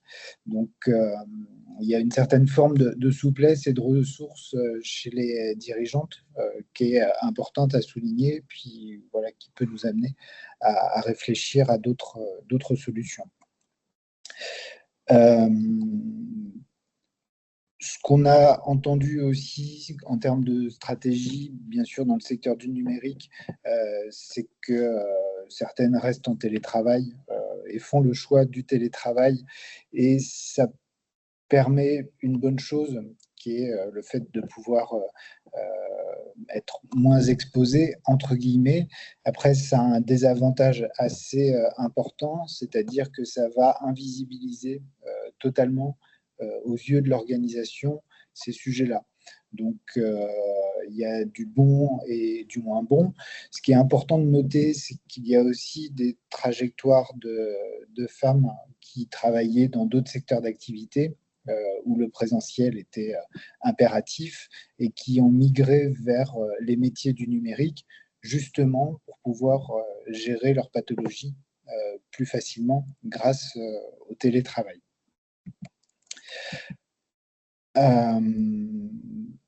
Donc, dans certains territoires qu'on a pu explorer par l'intermédiaire des personnes du panel de l'étude, on était plutôt dans une configuration rurale, voire très rurale, où là, clairement, pour les femmes, il y avait des problèmes de couverture médicale, avec des difficultés en termes de contrôle, de dépistage également, des problèmes de prise de rendez-vous, des choses éloignées. Donc là, il y avait quand même un sujet, notamment pour les femmes agricultrices, sur le suivi dont elles pouvaient bénéficier ou pas dans cet environnement plutôt rural. Sur la question des conditions de travail, je vais passer assez rapidement sur les questions de polyvalence, mais revenir en bas sur le sujet de la division du travail. Avec une agricultrice qui nous disait le travail le plus pénible physiquement, il est pour les femmes, le relevage des bois ou le tirage des bois, par exemple. Et pendant ce temps-là, les messieurs sont plutôt sur des tracteurs, voire des tracteurs. Donc, sur ce qui s'affiche en bas, sur la division sexuée du travail, il y a des choses quand même qui doivent nous interpeller, notamment dans un contexte de réchauffement climatique. Pour des personnes qui sont en situation de ménopause ou périménopause, travailler en extérieur, comme c'est souvent le cas dans le secteur agricole, ça devient extrêmement compliqué. Donc, ça doit nous inviter à réfléchir à sur quel levier on souhaite agir. Est-ce qu'on souhaite limiter le réchauffement climatique? Ça, bien sûr, mais à court terme, ça ne va pas être une solution tout de suite satisfaisante. Où il y a la question de repenser la question de la division du travail. Pourquoi ça ne serait que les messieurs qui auraient le droit de conduire les tracteurs? Donc, ça suppose de réfléchir peut-être aux horaires de travail pour être moins exposé aux fortes chaleurs. Ça suppose aussi d'avoir des vêtements adaptés aux femmes donc des vêtements qui réfléchissent la lumière, etc. Donc, il y a beaucoup de choses à mener pour essayer d'agir sur un registre organisationnel à ces situations où on pourrait dire, bah oui, le réchauffement climatique, ça affecte tout le monde, les hommes comme les femmes. Oui, sauf que ça affecte plus les femmes parce qu'elles sont en situation de périménopause ou de ménopause, et ça les affecte encore plus parce qu'elles sont sur des tâches plus exposées à ces fortes chaleurs. Donc, il y a vraiment une réflexion de fond à mener sur demain, concrètement, sur quoi on souhaite agir.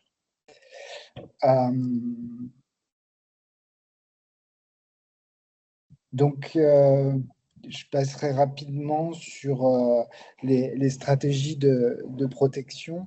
On a évoqué, ça a été dit très bien tout à l'heure, l'objectif, c'est pas que les femmes prennent sur elles-mêmes pour trouver individuellement des solutions, c'est qu'il y ait vraiment des choses qui soient proposées, discutées par les organisations pour permettre aux femmes de travailler dans de bonnes conditions avec ces différentes contraintes ou ces différentes pathologies.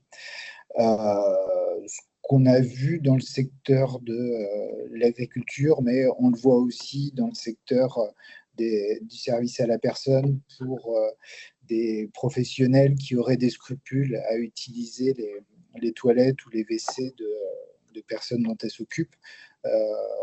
Il y a les mêmes difficultés dans le secteur agricole, c'est-à-dire que, mais surtout ce qui est grave, c'est dans un contexte de forte chaleur, c'est des femmes qui, pour pas avoir à se dévêtir entre les rangs de vignes pour uriner, font le choix de ne pas boire ni de café, ni d'eau, de ne pas s'hydrater, y compris quand il fait chaud, pour ne pas avoir à se déshabiller et puis exposer leur corps. Alors, il y en a qui trouvent aussi des astuces du type installer des toilettes sèches dans le van quand elles se rendent sur des chantiers agricoles. Voilà, ça fait partie des stratégies, mais bon, il y a des choses au-delà à mettre en place du point de vue de l'organisation. D'autres stratégies pour faire face à des états de santé compliqués ou altérés, faire de la kiné, faire de l'ostéo, mais ça coûte cher et les bénéfices sont assez courts. Avoir du recours à des antalgiques, faire des infiltrations, faire des cures, y compris faire appel à des solutions pas très recommandées par la médecine conventionnée, ou des stratégies en lien avec le sommeil. Donc des choses plutôt à court terme. Et puis il y a des choses à plus long terme avec des stratégies qui, quand c'est possible, déléguer certains travaux ou alors s'outiller de dispositifs technologiques, c'est-à-dire qu'il y a certaines agricultrices qui mettent des webcams dans l'étable pour pouvoir surveiller les bêtes, y compris quand elles sont pliées en deux dans leur canapé. Donc, il y a aussi des stratégies en lien avec l'utilisation de technologies. Et puis, il y a aussi des stratégies d'aide et puis d'entraide, au moins pour parler de ces difficultés et se sentir moins seul et peut-être parfois partager des astuces pour adapter le travail ou faire en sorte de s'adapter malgré ces douleurs liées à un état de santé dégradé. Alors, il y a un point qui est important, c'est que ces sujets-là, ils ne sont pas forcément évidents à discuter en entreprise et qu'il ne suffit pas d'être une femme pour être ouverte à la discussion sur ce sujet. On a entendu une directrice qui était dans une structure d'aide à la personne avec 200 salariés, donc principalement des femmes, qui n'avaient pas connaissance ou qui n'imaginait pas que des femmes de son équipe puissent avoir des difficultés de santé d'ordre gynécologique ou autre. Alors qu'on voit très bien pour les entreprises qu'on accompagne sur le sujet, à partir du moment où la direction ou la RH commence à questionner les femmes sur des difficultés de santé qui entraveraient la capacité à faire le travail, on est à peu près sur la moitié de l'effectif des femmes qui déclarent avoir des difficultés, mais pas de manière spontanée, parce que voilà, il y a une forme d'habitude sociale où on se dit où les femmes se disent qu'elles devraient faire avec, alors qu'il y a des solutions pour faire mieux, différemment ou autrement, pour pouvoir gérer d'un point de vue organisationnel ces difficultés de santé. Deux, trois mots, je serai assez rapide parce que je vois l'heure tourner sur la question du management. Alors, on l'a vu précédemment, juste avant, il y a la question de sensibiliser les directions. Il y a aussi outiller les managers en leur disant bien que leur travail, c'est pas de diagnostiquer, d'aborder des questions médicales, etc., mais c'est de prendre en compte les situations concrètes de travail et de voir dans quelle mesure elles posent problème ou pas du point de vue de la santé gynécologique, et puis d'essayer de mettre en place les mesures nécessaires. Et ça, c'est ce que j'évoquais juste avant. On voit que pour une entreprise d'une centaine de salariés, statistiquement, alors il y a des chiffres, j'ai entendu sur le SOPK, des chiffres plutôt aux alentours de 7 personnes concernées.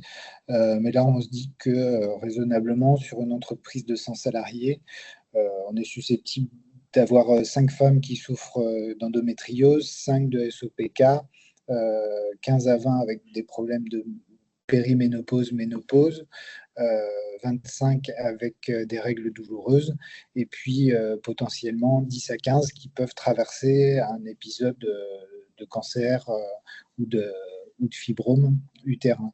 Donc ça représente une partie non négligeable de l'effectif, avec derrière ce que ça implique de stratégies d'adaptation qui ont un coût pour les individus et la structure, parce que le travail peut être fait, mais dans un mode dégradé, et qui va ensuite avoir en retour des impacts sur les individus.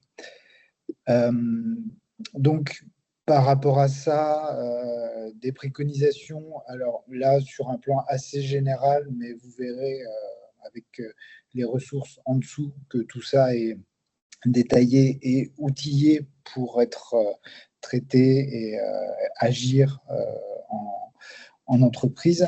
Donc, adapter l'organisation du travail et les conditions de travail, bien sûr, tenir compte des rythmes, des morphologies, voilà, des différentes contraintes, repérer les risques dans les emplois à prédominance masculine ou féminine, anticiper les enjeux d'usure professionnelle. On l'a vu tout à l'heure, je vous ai donné un exemple de personnes qui ne pouvaient plus continuer à exercer son métier dans un secteur d'activité qui s'est rabattu sur le numérique pour pouvoir gérer son état de santé, et puis, dans la mesure du possible, agir sur les risques liés aux charges domestiques, sur la conciliation des temps de vie, dont j'ai assez peu parlé aujourd'hui, mais on pourrait faire avec ce qu'on a pu collecter dans l'étude ELSA toute une journée de webinaire sur le sujet.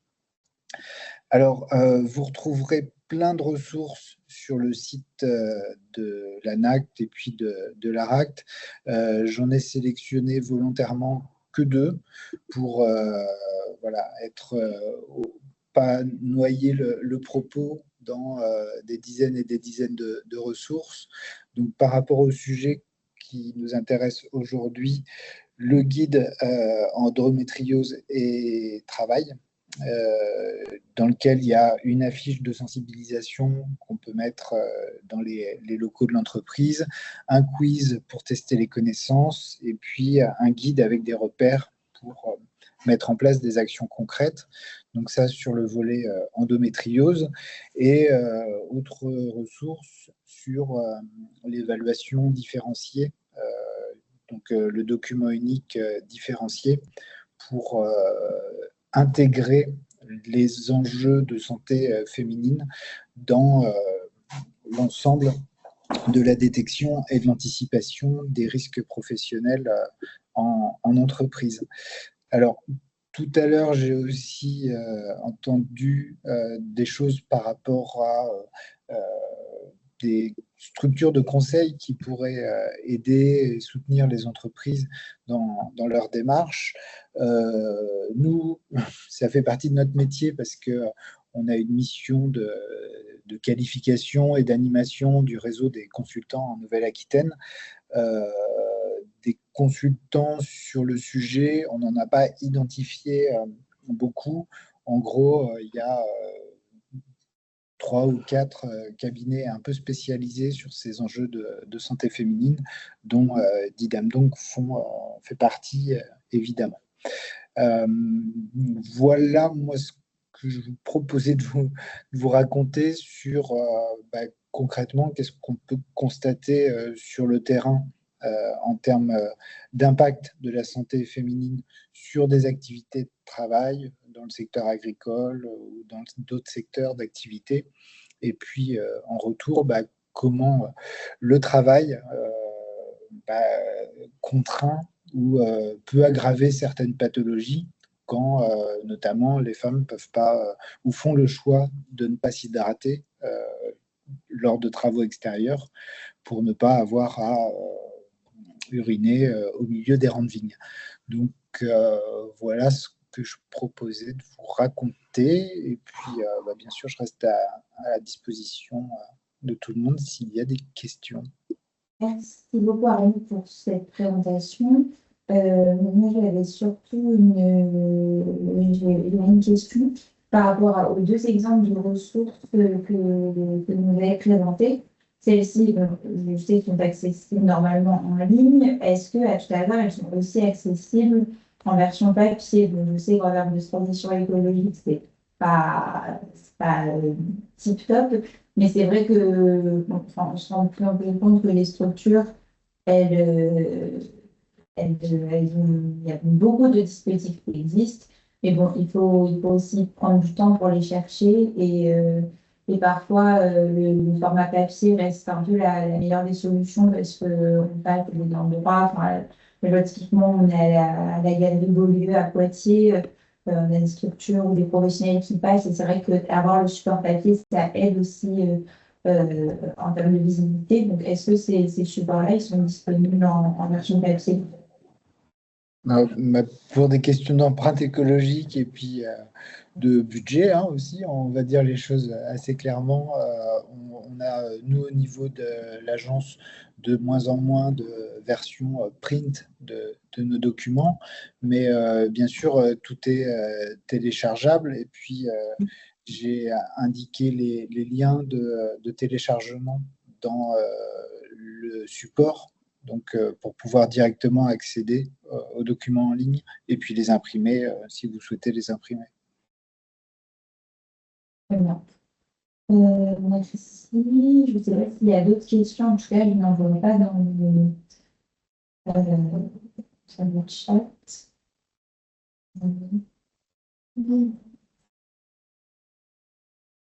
Est-ce que le support sera disponible à l'envoi auprès des structures? Je ne comprends pas. Bien, je disais bien sûr. C'est bien. De toute façon, c'est sûr que l'ARAC, en tout cas en termes de prévention des risques professionnels, aussi un des interlocuteurs phare aussi quand on avait Armand Louis qui a intervenu 3 fois sur les rencontres dédiées à la prévention des risques professionnels, donc à la fois dans les services à la personne, le médico-social et la petite enfance.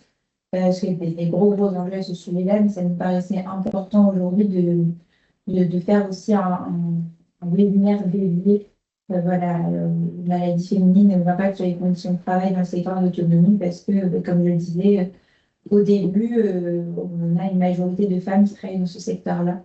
Et donc les conditions de travail sont déjà difficiles, et en plus, il y a d'autres sujets qui rendent la vie des femmes, ça peut être difficile, et encore plus dans un secteur où c'est déjà difficile. Donc, on cumule.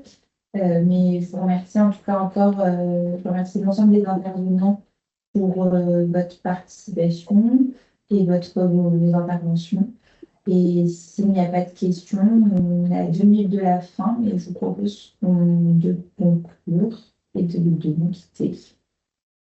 Ok, bon, écoutez, je ne sais pas si je vois que ah oui, Flavie, Gérard, que tu es en train d'écrire. Très contente de Flavie de la RACT.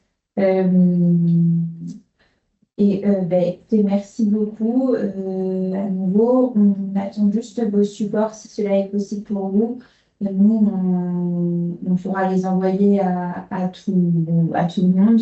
Avec vos coordonnées aussi, peut-être que ça peut être intéressant aussi pour les structures, d'identifier, pour les professionnels, d'identifier aussi des structures qui sont susceptibles de répondre aux questions, que ce soit donc à la fois pour les femmes au niveau de leur vie personnelle en tant que femme, mais aussi d'un point de vue professionnel, l'ARACT pour les structures, et puis SOS OPK qui n'est plus là, mais aussi pour accompagner les personnes qui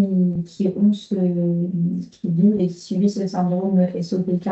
Donc, il y a autant de dispositifs et de ressources qui sont utiles et disponibles, donc autant s'en servir. Et je vous souhaite une agréable fin de journée.